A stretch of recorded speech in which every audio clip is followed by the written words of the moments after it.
Well, hello, everyone, and welcome to that old gay classic cinema.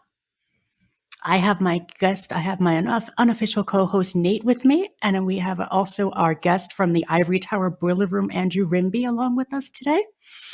Nate, hello. Hello, everyone, and all of you out there listening in the dark. Um, Welcome. This is our first episode, and it's very exciting. And I think we have a good film that we're going to start off with. And thank you, Andrew, for joining us as well. Yeah, of course. I'm so excited. Congratulations, you two. Congratulations, Chris, Nate. I love this whole concept of excuse me, of that old gay cinema. And I'm so excited to talk all things Sound of Music. So yeah, can't wait for this. Perfect. Well, I wanted to bring up the first point of our little note section that we have here. We're starting off with a question for everyone. So, what made everyone fall in love with classic cinema? Nate, would you like to go first? Of course. I think what got me into cinema, I've just always been into movies, like ever since I was a little kid. Um, they were kind of my bread and butter. How I spent a lot of my time was watching movies. Started off with Disney movies and kind of segued into just other movies from there. I feel like my movie taste was very drawn from whatever my family was watching. So whether it would be my older brother, my parents, my grandparents, like that was just what kind of got me into it. And I feel like when we're talking about classic movies, like that has just always been part of the repertoire. Like that was always what I was watching anyway. So I don't really have like a set like start time where I started watching classic movies. They just always have kind of been interwoven in. And Sound of Music specifically has pretty much always been in the repertoire. My cousins and I joked that when we were visiting her or like when we would be in her basement, there were two VHSs that we could watch, and it was The Muppets Christmas Carol or The Sound of Music. So this goes way back for me. So I'm really excited to get to talk about it today. How about you, Chris? Tell us about how you got into cinema. Oh, goodness. Well, I'd say it would have to be the first time that I watched The Wizard of Oz, along with its behind the scenes making of documentary hosted by Angela Lansbury, RIP. That was actually when I first learned more about Judy Garland when we saw her sing Swing Mr. Mendelssohn and Everybody Sing. That kind of and made me want to know more about her and see her impact on the world. And another part of me also discovered it when I discovered a TCM, quote unquote, Turner Classic Movies. And I saw two films that changed me. One of them was Meet Me in St. Louis, and the other one was Marie Antoinette, the 1938 version starring Norma Shearer and Tyrone Power. So watching those films led me down more rabbit holes than I could ever imagine. I guess classic films TCM for is the me. gateway drug. It is. It is. It is. Having that sort of escapism and just being able to just be immersed in those films, kind of just being in the world of black and white and just wishing that I could see it in color, but also having a clear sight of what was made during those times is something to be preserved rather than discarded.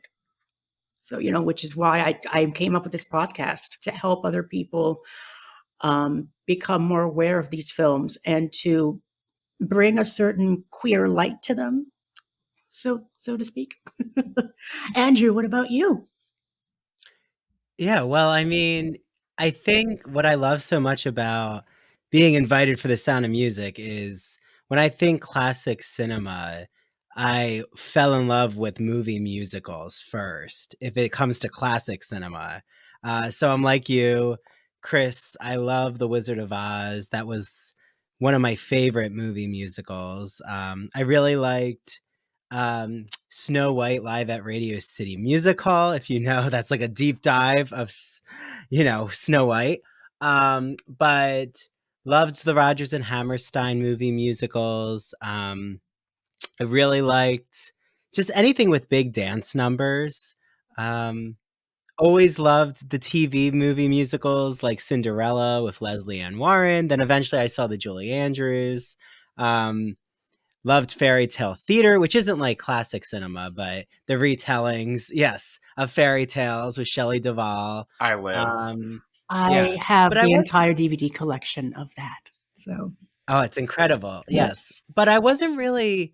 I would never say I was a Disney cinema person necessarily, like in terms of cartoons. So that's why I really love live action type classic cinema. I'm more for that when it comes to movie musicals. So yeah, but then I also um, was in theater, was in musical theater, performed in the Sound of Music. I'm wearing my touring Sound of Music hat from the early 2000s when I saw it in Philadelphia. So yeah, the Sound of Music has always been kind of something I've referenced in my life. Like I always remember it from my childhood.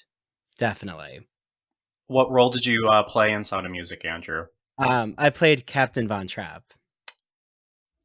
Yeah. Yeah, you're Perfect. looking at Awesome. Georg. Mhm. I've Speaking of always, gay classic cinema. speaking of that, I've always wanted to go to the sing along Sound of Music. I wish that they would bring that to New York City. That would be amazing for them to do, is for them to just put it on Central Park and just have Yeah. like a big thing. They used to do that years ago, but I don't know if they would ever bring that back, or if they're Oh, still going to do that in the that would be movie. so fun. I know they do that with The Wizard of Oz, Yes. but maybe they could make it more immersive like the Rocky Horror Show. Maybe there could be moments in The Sound of Music that are interactive. I'm not Oh, sure believe me, what we they'll have do. many things to discuss that will be very Rocky Horror esque. Mhm. That's true, I'm sure. Some hot takes. Yes, a lot of hot takes. We're all in the hot Yeah. seat tonight. Well, I'm ready for whatever you wanna throw me.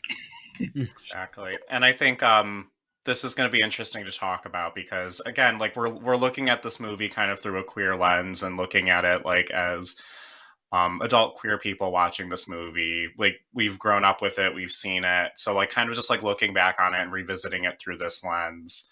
Um and presencing like obviously like yes, this is a story based on people's experiences. We are talking specifically about the fictionalized characters. So when we're Mm. saying Maria, we're talking about Maria as she is in Sound of Music, not necessarily the real Mhm. Maria Von Trapp, just so everyone knows where we're coming from and not trying to add any additional accounts to the real Von Trapp family.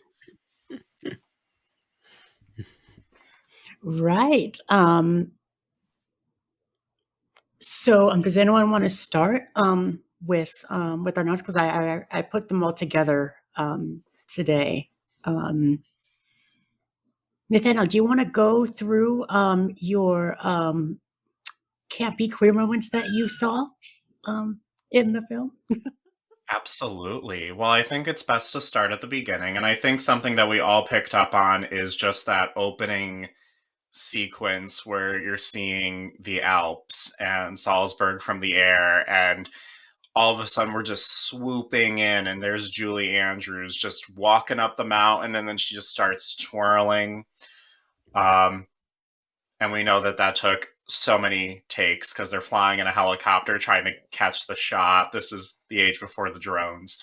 So she's like getting knocked over and having to get back up again. So, but I think just that twirling is just, it's like, it's iconic. And I think it's just something that's so, when you're looking back on it, just something very campy, just very like, it's been parodied so many times. And I think that's just like the thing that like a little kid sees and then they just are imitating it themselves.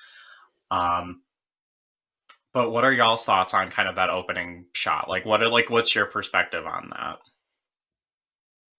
Yeah, I mean, I agree with you, Nate. I think that there's such an optimism, and I forgot there was like rewatching this film.